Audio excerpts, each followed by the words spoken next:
স্বাগত ডিবিসি সংবাদে। আপনাদের সাথে আছি ইশরাত জাহান। চট্টগ্রামের সীতাকুণ্ডে সমুদ্র সৈকতে ঘুরতে যাওয়া বন্ধুকে মারধর করে তরুণীকে ধর্ষণ চেষ্টার অভিযোগ উঠেছে। এলাকাবাসী ঝাউবাগানে গিয়ে ভুক্তভোগীকে উদ্ধার করে। এদিকে ঠাকুরগাঁয়ে পঞ্চম শ্রেণীর এক শিশুকে ক্লাসরুমে ধর্ষণের অভিযোগ উঠেছে বিদ্যালয়ের সহকারী শিক্ষকের বিরুদ্ধে।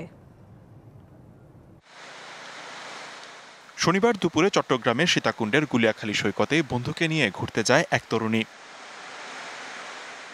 অভিযোগ উঠেছে এ সময় বন্ধুকে মারধর করে কয়েকজন যুবক ওই তরুণীকে উপকূলের ঝাউবাগানে নিয়ে গিয়ে ধর্ষণের চেষ্টা করে। প্রায় 1 ঘন্টা পর ভুক্তভোগীর স্বজন ও এলাকাবাসী পুলিশের সহায়তায় তাদের উদ্ধার করে। এই ঘটনায় আটক করা হয়েছে একজনকে। কয়েকজন আসছিল, এখানে কিছু লোকরা বলে এখানে বলে নিয়ে গেলে ওই তরুণীকে দর্শন করেছে। ওই পুলিশ এসে এগুলো ওদেরকে নিয়ে গেছে থানায়। বয়ফ্রেন্ডের মেয়েরা 3-4 জন জোর করে মেয়েটারে গুলিয়াখালীর জঙ্গলে নিয়ে গেছে। এলাকাবাসী সব খোঁজাখুঁজি করছে। 1 ঘন্টা পর মেয়েটারে উদ্ধার করছে। যখন মেডিকেল রিপোর্ট আসবে তখন জানা যাবে আসলে দর্শনের শিকার হয়েছে নাকি। এদিকে ঠাকুরগাঁও সদর উপজেলার আউলিয়াপুর ইউনিয়নের মাদারগঞ্জ সরকারি প্রাথমিক বিদ্যালয়ের সহকারী শিক্ষক মোজাম্মেল হক মানিকের বিরুদ্ধে পঞ্চম শ্রেণীর এক ছাত্রীকে ধর্ষণের অভিযোগ উঠেছে। ভুক্তভোগী স্বজনরা জানান, এক্সট্রা ক্লাসের কথা বলে সবাইকে স্কুলে যেতে বলেন শিক্ষক মানিক। পরে অন্য শিক্ষার্থীদের চলে যেতে বলে ওই শিশুকে ধর্ষণ করেন। ঘটনার পর মোটরসাইকেলে করে ভুক্তভোগীকে তার বাড়ির পাশে নামিয়ে দিয়ে যায় ওই অভিযুক্ত শিক্ষক। সবাই শারীরিক নির্যাতন করছে, ওর বিচার চাই, ওর যেন কঠিনতম বিচার হয়। এখন এটার বিচার চাই, আমি ন্যায় বিচার চাই। তাকে হাসপাতালে ভর্তি করা হয়েছে এবং প্রাথমিক পরীক্ষা নিরীক্ষা সম্পন্ন হয়েছে। আনুষঙ্গিক অন্যান্য বয়স প্রমাণ বা অন্যান্য পরীক্ষা নিরীক্ষা করা গেলে প্রকৃতপক্ষে ধর্ষিত হয়েছে কিনা সেটা ব্যাপারে মন্তব্য করা যাবে। অভিযুক্ত ওই শিক্ষককে আটক করার কথা জানিয়েছে পুলিশ। এই ঘটনায় ক্ষুব্ধ এলাকাবাসী দ্রুত বিচার নিশ্চিতের দাবি তাদের। শিক্ষকের কাছে একটা ছাত্র ছাত্রীকে যে নির্ভয়ে স্কুলে দিয়ে পাঠাবে, এটাই তো একটা সংশয় হয়ে গেছে। আমরা চাই শিক্ষক নামের এই নরপশুকে দ্রুত আইনের আওতায় নিয়ে এসে দ্রুত শাস্তির মুখোমুখি করা হোক। অন্যদিকে মুন্সিগঞ্জে 2 শিশুকে ধর্ষণের অভিযোগে সেকান্দা নামের এক বৃদ্ধকে গ্রেপ্তার করেছে পুলিশ। ওই 2 শিশুকে ডাক্তারি পরীক্ষার জন্য হাসপাতালে পাঠানো হয়েছে। এছাড়া রাজবাড়ীর বালিয়াকান্দিতে নানিবাড়িতে বেড়াতে যাওয়া 9 বছরের শিশুকে ধর্ষণ চেষ্টার অভিযোগে জহুর মোল্লা নামে একজনকে গ্রেপ্তার করেছে পুলিশ। Likhon Kanti Bhowmik, DBC news desk. Mob সৃষ্টি করে নারী হেনস্থা করলে ধরে নিতে হবে আইন শৃঙ্খলা বাহিনী সহ সংশ্লিষ্ট মন্ত্রণালয় ব্যর্থ। আর শকুনদের হাত থেকে মা বোনদের রক্ষা করা চ্যালেঞ্জ হয়ে দাঁড়িয়েছে বলে মন্তব্য করেছেন জাতীয় নাগরিক পার্টি এনসিপির মুখ্য সংগঠক সার্জিস আলম। রাজধানীতে নারী দিবসের এক আয়োজনে নারীদের সুরক্ষা নিশ্চিতে যথাযথ পদক্ষেপ নেওয়ার আহ্বান জানান তিনি। দেশ জুড়ে নারীর প্রতি সহিংসতা, নিপীড়ন ও সাইবার হয়রানির প্রতিবাদে আন্তর্জাতিক নারী দিবসে রাজধানীর শাহবাগে এনসিপির বিক্ষোভ সমাবেশ। গণ অভ্যুত্থানের পর দেশে নারীদের উপর নির্যাতন, নিরাপত্তাহীনতা সহ নানা ইস্যু নিয়ে কথা বলেন জুলাই আন্দোলনে আহত ও নিহতদের স্বজনরা।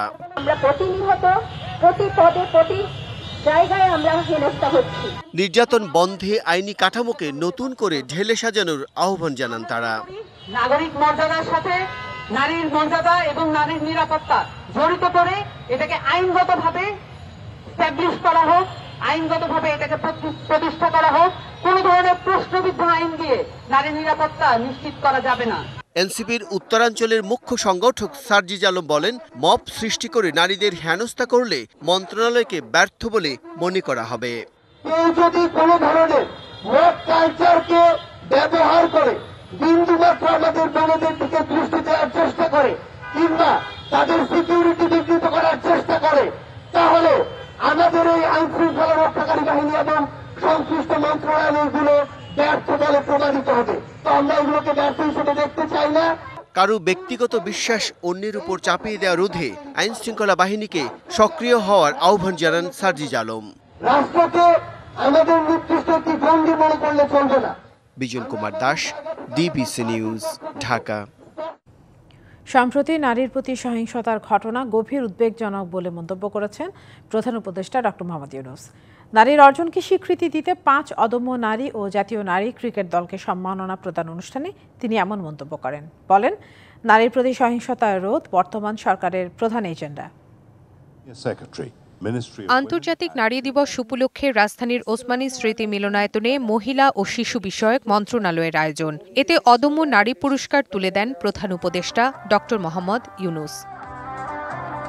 পুরস্কার পেলেন অর্থনীতিতে শরীফা সুলতানা, শিক্ষা ও চাকরিতে হালিমা বেগম, সফল জননী মেরিনা বেসরা, জীবন সংগ্রামে জয়ী লিপি বেগম, সমাজ উন্নয়নে মুহিন মোহনা, বিশেষ বিবেচনায় বাংলাদেশ নারী ক্রিকেট দল। প্রধান উপদেষ্টা তার বক্তৃতায় সাম্প্রতিক সময়ে নারীর প্রতি সহিংসতার ঘটনায় উদ্বেগ প্রকাশ করেন। বলেন, সহিংসতা রোধ করাই বর্তমান সরকারের প্রধান এজেন্ডা। নারীর প্রতি সহিংসতা রোধ সরকারের অন্যতম অগ্রাধিকার। সম্প্রতি মহিলাদের উপর যে জঘন্য হামলার খবর আসছে তা গভীরভাবে উদ্বেগজনক। এটি নতুন বাংলাদেশের যে স্বপ্ন আমরা দেখছি তার সম্পূর্ণ বিপরীত। জুলাই আগস্ট আন্দোলনে শহীদ ও আহত নারীদের কথা স্মরণ করে বলেন, গণ অভ্যুত্থানের সামনের সারিতে থাকলেও সমাজে নারীরা এখনো পিছিয়ে। জুলাই কন্যাদের নেতৃত্ব আত্মত্যাগের কথা আমরা কিছুতেই ভুলে যেতে দেব না। তাই গণ অভ্যুত্থানে অংশ নেওয়া নারীরা বিভিন্ন সময়ে আমাকে তাদের সংগ্রাম ও আশা আকাঙ্ক্ষার কথা জানিয়েছে। আমরা যে নতুন বাংলাদেশ গড়ার স্বপ্ন দেখছি, নারীদের অংশগ্রহণ ও তাদের অধিকার নিশ্চিত করা ছাড়া তা সম্ভব হবে না। বলেন, পতিত স্বৈরাচার দেশকে অস্থিতিশীল করার চেষ্টায় লিপ্ত, তাই সবাইকে সচেতন থাকার পরামর্শ তার। পতিত স্বৈরাচার দেশে নৈরাজ্য সৃষ্টি করতে বিপুল পরিমাণ অর্থ বিনিয়োগ করে যাচ্ছে। আমাদেরকে এখন ততটাই সতর্ক থাকতে হবে যেমনটা আমরা যুদ্ধের মতো পরিস্থিতিতে আছি। অনুষ্ঠানে পুরস্কার প্রাপ্ত নারীরা বলেন, দেশ স্বৈরাচার মুক্ত হলেও নারী নির্যাতন মুক্ত হয়নি, তাই নারী ও শিশু নির্যাতন বন্ধের আহ্বান তাদের। রিফাত তাসনোভা, ডিবিসি নিউজ, ঢাকা। সারা দেশে নারী হেনস্থার ঘটনায় উদ্বেগ প্রকাশ করে এসব ঘটনায় উগ্রবাদী গোষ্ঠীর মদদ থাকতে পারে বলে আশঙ্কা প্রকাশ করেছেন বিএনপির সিনিয়র যুগ্ম মহাসচিব রুহুল কবির রিজভী। এদিকে বিএনপি স্থায়ী কমিটির সদস্য ইকবাল হাসান মাহমুদ টুকু বলেছেন, কোনো দল হুমকি ধামকি দিলে বসে থাকবে না বিএনপি। তিনি আরও বলেন, অন্তর্বর্তীকালীন সরকারের দ্রুত নির্বাচনের পথে হাঁটা উচিত। শনিবার সকালে রাজধানীর নয়াপল্টনে বিএনপির সংবাদ সম্মেলন। এতে উপস্থিত হন দলের বিভিন্ন পর্যায়ের নেতাকর্মীরা। সংবাদ সম্মেলনে রুহুল কবির রিজভী বলেন, বহির্বিশ্বে বাংলাদেশকে অতি রক্ষণশীল দেশ হিসেবে পরিচিত করার গভীর ষড়যন্ত্র চলছে। বিভিন্ন পেশার নারীদের ইভটিজিং, শ্লীলতাহানি এবং হেনস্থা করা হচ্ছে, ধর্ষণ ও নির্যাতন করে নারীদেরকে হত্যা করা হচ্ছে। এই অসভ্যতা ও সহিংসতার পেছনে কোনো উগ্র গোষ্ঠীর উস্কানি বা মদত থাকতে পারে, যারা দেশকে অস্থিতিশীল করে ফায়দা লুটার অপচেষ্টা করছে। পরে আন্তর্জাতিক নারী দিবস উপলক্ষে বাংলাদেশ জাতীয়তাবাদী মহিলা দলের উদ্যোগে বর্ণাঢ্য র্যালি অনুষ্ঠিত হয়। অংশ নেন দলের স্থায়ী কমিটির সদস্য সেলিমা রহমান। তিনি বলেন, মব জাস্টিস ও নারী নির্যাতন নিয়ন্ত্রণ না করা গেলে গণঅভ্যুত্থানের আকাঙ্ক্ষা পূরণ হবে না। সমাজের যে অস্থিতিশীলতা, সমাজে এই যে মব জাস্টিস, সমাজে এই যে নারী ধর্ষণ, নারী অপহরণ, এটা যদি বন্ধ করতে না পারেন তাহলে আমাদের বাংলাদেশের যে জনগণ যে স্বপ্ন নিয়ে এই বাংলাদেশকে আবার মুক্ত করেছে, সেই স্বপ্নটা আমাদের পূরণ হবে। এদিকে জাতীয় প্রেস ক্লাবে বিএনপির ভারপ্রাপ্ত চেয়ারম্যান তারেক রহমানের কারাবন্দী দিবস উপলক্ষে আলোচনা সভা অনুষ্ঠিত হয়। এতে স্থায়ী কমিটির আরেক সদস্য ইকবাল হাসান মাহমুদ টুকু বলেন, কোন দল হুমকি ধামকি দিলে বসে থাকবে না বিএনপি। আমরা নেতা কর্মীরা আমরা মনে করি যে দল করেছে ভালো কথা, কিন্তু দল করে যদি হুমকি ধামকি দাও, এটা না হলে এটা হবে না, ওটা না হলে ওটা হবে না, তাহলে যে আমরা যে এতদিন দল করে এত বড় একটা দল তৈরি করেছি, তাহলে কি আমরা চুপ করে বসে থাকবো? ইফ এন্ড বাট দিয়ে চলবে না, তারেক রহমান দেশে আসবে। অনুষ্ঠানে শহীদ প্রেসিডেন্ট জিয়াউর রহমানের দল গঠনের সাথে বর্তমান সময়ের দল গঠনের তুলনা করা ভুল বলেও মন্তব্য করেন ইকবাল হাসান মাহমুদ টুকু। জিয়ার চেয়ে বড় রিফর্মার বাংলাদেশে জন্মগ্রহণ করে নাই। সাব্বির রোজ, ডিবিসি নিউজ, ঢাকা। এখন পর্যন্ত হিজবুত তাহরিরের ৩৬ জনকে আটক করেছে পুলিশ। নিষিদ্ধ সংগঠনের কর্মসূচির বিষয়ে ডিএমপি কমিশনার বলেন, সাধারণ মুসল্লিদের কথা চিন্তা করেই সূক্ষ্মভাবে তাদের বিচ্ছিন্ন করা হয়েছে। আর নিরাপত্তা বিশ্লেষকের প্রশ্ন, হিজবুত তাহরিরকে সত্যিকার অর্থে নিষিদ্ধ করা হলে তারা রাজধানী জুড়ে কিভাবে পোস্টারিং করল? রাজধানী জুড়ে পোস্টারিং করে শুক্রবার জুমার নামাজের পর জাতীয় মসজিদ বাইতুল মোকাররমের মার্চ ফর খিলাফত কর্মসূচির ঘোষণা দেয় নিষিদ্ধ সংগঠন হিজবুত তাহরির। তাদের কর্মসূচি ঘিরে নিষেধাজ্ঞাও দেয় ঢাকা মহানগর পুলিশ। তারপরও জুমার নামাজের পর বায়তুল মোকাররমের উত্তর গেট থেকে মিছিল বের করে সংগঠনটি। প্রায় 15 মিনিট ধরে মিছিল করার পর আইনশৃঙ্খলা বাহিনীর বাধার মুখে তাদের কর্মসূচি পণ্ড হয়ে যায়। হিজবুত তাহরীরের মিছিল মসজিদের গেটে আটকে দেয়া যেত জানিয়ে ডিএমপি কমিশনার বলেন, সাধারণ মুসল্লিদের কথা চিন্তা করেই সূক্ষ্মভাবে তাদের বিচ্ছিন্ন করা হয়েছে। গেটেই আমরা তাদেরকে ডিসকাস করতে পারতাম। গেটে প্রচুর মুসল্লি, সেখানে আমরা কোনো অ্যাকশনে গেলে মুসল্লিরা গায়ে আঘাত পেতে পারে। যখন তাদেরকে বাইফার্গেট করা হয়েছে, ঠিক পল্টন মোড়ের থেকে যখন বিজয়নগরের দিকে মোড় নিতেই গেছে, তখনই আমরা অ্যাকশনে গেছি এবং তাদেরকে ডিসপার্স করছি। নিষিদ্ধ হিজবুত তাহরীরের পক্ষে রাজনৈতিক কর্মসূচি চালানো কিভাবে সম্ভব প্রশ্ন তোলেন নিরাপত্তা বিশ্লেষক। হিজবুত তাহরীর যদি আমি সত্যিকার অর্থে নিষিদ্ধ ঘোষণা করা হয়ে থাকে, তাহলে তারা কিভাবে এত পোস্টারিং করলো সারা দেশব্যাপী, বিশেষ করে ঢাকায় প্রত্যেকটা শিক্ষা প্রতিষ্ঠানের আশেপাশে। 7 তারিখ তারা মার্চের যে ডেমনস্ট্রেশনের দিল, তার আগের দিন ডিএমপি যেন ঘুম থেকে উঠলো যে কালকে এই প্রসেশন করা চলবে না, কিন্তু সেটা হলো। এবং সেখানে যখন প্রথম দিকে তখন কিন্তু বাধা দেওয়া হলো না। আন্তর্জাতিক পরিমণ্ডলে একটি গোষ্ঠী বাংলাদেশ ধর্মীয় উগ্রবাদের দিকে চলে যাচ্ছে এমনটা দেখাচ্ছে। এই ঘটনা একটি বড় ডকুমেন্ট হিসেবে থাকছে, তাই এটি চিন্তার বিষয় হয়ে দাঁড়িয়েছে বলে মনে করছেন নিরাপত্তা বিশ্লেষক। একটা গোষ্ঠী যারা দেখাতে চাচ্ছে যে বাংলাদেশ ক্রমেই ধর্মীয় উগ্রবাদের দিকে চলে যাচ্ছে, তাদের কাছে তো এটা একদম সাফ ডকুমেন্ট।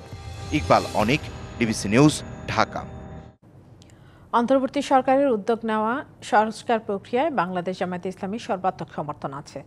স্বৈরতন্ত্র যাতে আর ফিরে আসতে না পারে তা নিশ্চিতে গণতান্ত্রিক ধারা প্রতিষ্ঠায় সংখ্যানুপাতিক পদ্ধতিতে নির্বাচন চায় দলটি। রাজধানী একটি হোটেলে কূটনীতিকদের সম্মানে জামায়াতে ইসলামী আয়োজিত মাহফিলে এসব কথা বলেন দলের আমির ডাক্তার শফিকুর রহমান। এ সময় তিনি বিদেশি অতিথিদের কাছে গেল 16 বছরে জামায়াতের শীর্ষ নেতাদের ওপর আওয়ামী নির্যাতনের বিষয় তুলে ধরেন। তিনি আরও বলেন, বিভিন্ন রাজনৈতিক শক্তির মধ্যে সহনশীলতা ও পারস্পরিক সম্প্রীতি বজায় রেখে দেশে গণতন্ত্র প্রতিষ্ঠা জরুরি।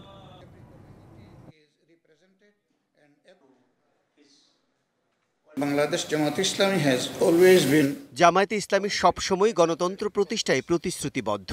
আমরা জানাতে চাই যে অন্তর্বর্তী সরকারের নেওয়া সংস্কার প্রক্রিয়ার প্রতিও আমাদের পূর্ণ সমর্থন রয়েছে।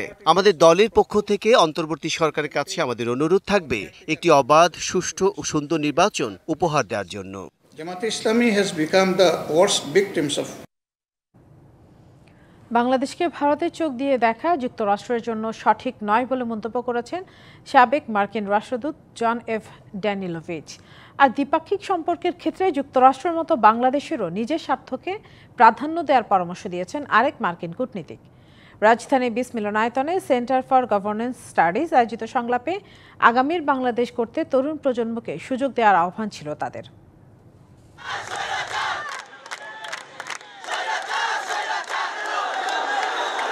গণ অভ্যুত্থান পরবর্তী সময়ে শেখ হাসিনার ভারতে আশ্রয় এবং বাংলাদেশ ভারত সম্পর্কের টানাপোড়েনের মধ্য দিয়ে দক্ষিণ এশিয়ার ভূ রাজনীতিতে নতুন সমীকরণের আভাস খুঁজে পান কূটনৈতিক বিশেষজ্ঞরা। এমন বাস্তবতায় রাজধানীর 20 মিলনায়তনে সিজিএস এর নির্বাহী পরিচালক জিল্লুর রহমানের সঞ্চালনায় শুরু হয় গণ অভ্যুত্থানের পরবর্তী বাংলাদেশ যুক্তরাষ্ট্র সম্পর্কের নতুন গতিপথ নিয়ে ইন কনভারসেশন উইথ মাইলাম অ্যান্ড জন শীর্ষক বিশেষ সংলাপ।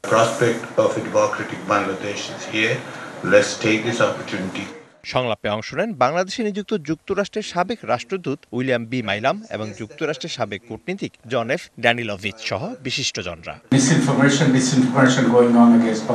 প্রশ্নোত্তর পর্বে উঠে আসে বাংলাদেশ বিরোধী বৈশ্বিক মিথ্যা প্রোপাগান্ডার নেপথ্যের কারিগরদের কথা।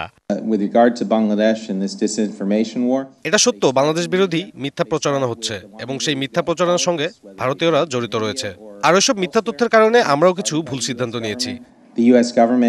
তরুণদের উদ্যোগ ও আগামীর সম্ভাবনার প্রশ্নে জেনজিদের সুযোগ দেওয়ার আহ্বান জানান সাবেক এই মার্কিন কূটনীতিক। আমরা দেখেছি জেনজিরাই গণঅভ্যুত্থানের মাধ্যমে স্বৈরাচার হটিয়েছে। তাদের সাথে থাকা উচিত, কারণ তারাই হতে পারে আগামীর বাংলাদেশ। এ সময় ইউএসএআইডি সহ বিভিন্ন ইস্যুতে মার্কিন নীতির নেতিবাচক ভূমিকার সমালোচনার জবাব দেন সাবেক রাষ্ট্রদূত। কংগ্রেস ভোট সহ অনেক ধরনের বাধার কারণে মার্কিন বিদেশ নীতি সবসময় একরকম থাকে না, আর তাই সবারই পরিবর্তনের জন্য প্রস্তুত থাকা উচিত। দ্বিপাক্ষিক সম্পর্কের ক্ষেত্রে যুক্তরাষ্ট্র সবসময় তার নিজের স্বার্থকে প্রাধান্য দেয় এমন প্রশ্নের জবাবে বাংলাদেশ ফার্স্ট নীতি গ্রহণের পরামর্শ দেন তিনি।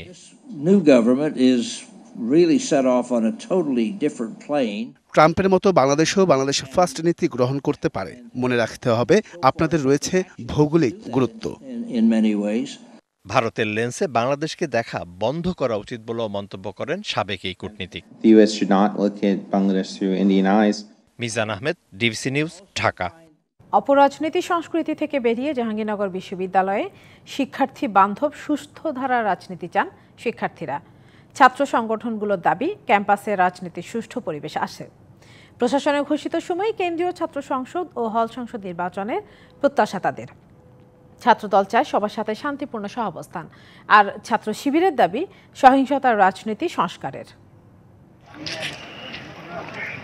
জুলাই আন্দোলনে আওয়ামী লীগ সরকারের পতনের পর ছাত্রলীগ মুক্ত জাহাঙ্গীরনগর বিশ্ববিদ্যালয়ে কার্যক্রম চালিয়ে যাচ্ছে অন্যান্য ছাত্র সংগঠন। শুরুতে তাদের সক্রিয়তা নিয়ে প্রশ্ন থাকলেও এখন সুস্থ ধারার রাজনীতি চর্চার পরিবেশের আশা দেখছেন সাধারণ শিক্ষার্থীরা। দলীয় লেজভিত্তিক যে রাজনীতি, সেই রাজনীতি চর্চা কিন্তু জাহাঙ্গীরনগর বিশ্ববিদ্যালয়ের আর আমরা সামনে দেখতে চাই না। অপরাজনীতির বাইরে গিয়ে শিক্ষার্থী বান্ধব রাজনীতি করবে। ছাত্রদল বলছে ক্যাম্পাসে ত্রাসের রাজনীতি নেই। সব ক্রিয়াশীল ছাত্র সংগঠনের সঙ্গে শান্তিপূর্ণ সহাবস্থানের জন্য প্রস্তুত তারা। ইতিবাচক ছাত্র রাজনীতি বিশ্ববিদ্যালয় ক্যাম্পাসগুলোতে চালু করা দরকার। তারই প্রেক্ষিতে গণ অভ্যুত্থানের স্পিরিটকে ধারণ করে ছাত্রবান্ধব ক্যাম্পাস গড়ার লক্ষ্যে সবাইকে নিয়ে আমরা একসাথে কাজ করতে চাই। আর ইসলামী ছাত্র শিবির চায় সহিংসতার রাজনীতির সংস্কার। ছাত্র সংসদ ভিত্তিক শিক্ষার্থী বান্ধব রাজনীতির পক্ষে তারা। ছাত্র রাজনীতি হয় উচিতই হচ্ছে ছাত্র সংসদ ভিত্তিক, কারণ যখন ছাত্র সংসদ ভিত্তিক রাজনীতি না থাকে তখন এই যে অপকর্মগুলো আমরা বিগত 15.5 বছরে দেখেছি, তখন এই অপকর্মগুলো মাথাছাড়া দিয়ে ওঠে। বাম ছাত্র সংগঠনের নেতারা বলছেন জাকসু নির্বাচন ও এর প্রয়োজনীয় সংস্কারে সবাই একমত হলে প্রতিনিধিত্বশীল ও ইতিবাচক রাজনীতি সম্ভব। জাকসুর মধ্য দিয়ে আমরা আসলে যে প্রতিনিধিত্বশীল যে ছাত্র রাজনীতি সেটা আমরা নিশ্চিত করতে পারি। যখন ভোটের ম্যান্ডেট থাকবে তখন প্রতিটা ছাত্র সংগঠনই আসলে ভোট নিশ্চিত করার জন্য শিক্ষার্থী বান্ধব যে দাবি দেওয়া সেটাতেই বেশি মনোযোগ রাখবে। ছাত্র রাজনীতি করা ছাত্রদের একটা গণতান্ত্রিক অধিকার, সাংবিধানিক অধিকার। অর্থাৎ কোনো ছাত্র যদি চায় দেশের জনগণের বিষয় নিয়ে কথা বলবে, দেশের জনগণের বিষয়ে রাষ্ট্রীয়ভাবে অংশগ্রহণ করবে, সেই অধিকারটা তার রয়েছে। ছাত্র সংগঠন গণতান্ত্রিকভাবে প্রত্যেকটা ক্যাম্পাসে প্রকাশ্যে রাজনীতি করবে, সেই রকম ছাত্র রাজনীতি আমরা চাই। আর শিক্ষার্থীদের আশা আকাঙ্ক্ষায় জোর দিয়ে নতুন ধারার রাজনীতি চর্চা চায় বৈষম্য বিরোধীরা। পূর্বের যে ছাত্র রাজনীতির যে সংস্কৃতি ছিল সেই সংস্কৃতিতে আমরা ফিরে যেতে চাই না। আমরা চাই নতুন ধারার রাজনীতি করতে। আমরা চাই যে ডানপন্থীও না বামপন্থীও না, আমরা একটা মধ্যমপন্থা ধারায় রাজনীতি করতে চাই। চলতি বছরের মে মাসের শেষ সপ্তাহে জাকসু নির্বাচন, এমনটা ধরে এগুচ্ছে বিশ্ববিদ্যালয় প্রশাসন। সুষ্ঠু পরিবেশ বজায় রাখতে শৃঙ্খলা মেনে চলার আহ্বান উপাচার্যের। নির্দিষ্ট সময়ে এই নির্বাচনটি করলে শিক্ষার্থীদের স্বার্থ বিষয়ে কথা বলবার জন্য সিনেটে তাদের প্রতিনিধি যেতে পারবে, যেটা হচ্ছে সবচেয়ে গুরুত্বপূর্ণ বিষয়। এবং ভবিষ্যৎ নেতৃত্ব তৈরি করবার ক্ষেত্রে এটা একটি সুস্থ ধারা হিসাবে আমি মনে করি চর্চার মধ্যে থাকা উচিত। টেন্ডারবাজি, চাঁদাবাজি, সিট বাণিজ্য, আধিপত্য বিস্তার ও সহিংসতা থেকে বেরিয়ে ছাত্র রাজনীতি হবে গণতান্ত্রিক পরিবেশে শিক্ষার্থীদের কল্যাণে, এমনটাই প্রত্যাশা সবার। DBC news desk. এখন দেখবেন প্রেসকো কন্টেইনার নিবেদিত ভিন্ন রকম ইফতারের খবর।